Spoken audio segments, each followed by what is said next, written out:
కూల్చివేతలు అనేది ఎప్పుడే కానీ ఏకపక్షంగా పోకూడదు.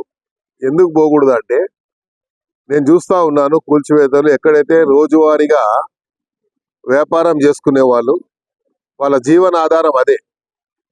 వాడు ఆ రోజు వ్యాపారం చేసుకుంటే వాడికి పొట్ట నిండుతుంది. అలాంటి వాళ్ళని ఇబ్బంది పెడితే, అలాంటి వాళ్ళ శాపనార్థాలు మనకు మంచిది కాదు. ఎప్పుడు కూడా ప్రభుత్వం ఎప్పుడైనా మేము అలాగే చేసేవాళ్ళం.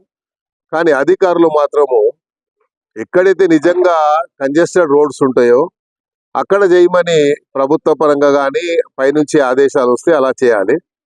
కాకపోతే వీళ్ళు ఎక్కడ అనిపిస్తే అక్కడ మాత్రం అడ్డగోలుగా చేస్తున్నారు అనేది నా అభిప్రాయం. అందుకనే నేను ముఖ్యమంత్రి గారి దృష్టికి తీసుకెళ్తాను. ఎందుకంటే రోజు వ్యాపారం చేసుకుంటే వాడు ఆ రోజు కష్టపడి, సపోజ్ రోడ్డు మీద పొద్దున్న ఇడ్లీ బండి పెట్టుకుంటాడు.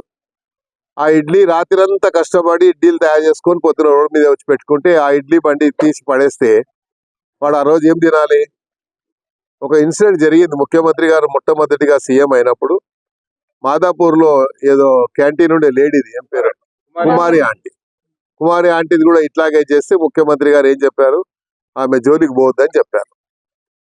సో అలాగే ఇక్కడ కూడా ఎవరి దగ్గరికి జోలికి పోవద్దని మేము చెప్తున్నాం. ఎందుకంటే వాళ్ళు రోజు వ్యాపారం చేసుకునే వాళ్ళు.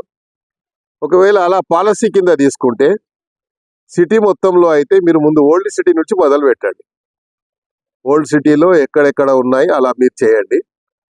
మీకేమి ఇబ్బందులు కలగకుంటే మా దగ్గర కూడా ఇబ్బంది లేకుండా నేనే చెప్తా వాళ్ళకి. కాబట్టి ఇది చేయొద్దని నేను చెప్తున్నాను. ఎందుకంటే దీనివల్ల ప్రభుత్వానికి చెడ్డ పేరు వస్తుంది.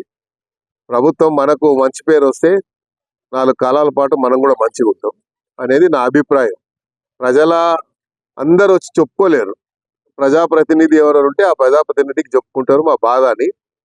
కాబట్టి రోజు మరి మాకైతే నిద్ర పడతలేదు. రోజు ఎక్కడో ఈ రోజు ఇక్కడ గులగొడతారంట, రేపు అక్కడ గులగొడతారంట. ఏదంటే వాళ్ళు ఏం చేస్తారు, ఇన్ఫర్మేషన్ రాగానే నా ఇంటికాడికి వచ్చి కూర్చుడిపోతారు.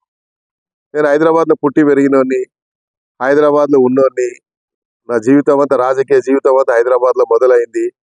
మరి హైదరాబాద్లో పుట్టి పెరిగిన వాడిగా నా జవాబుదారీగా ఉంటుంది.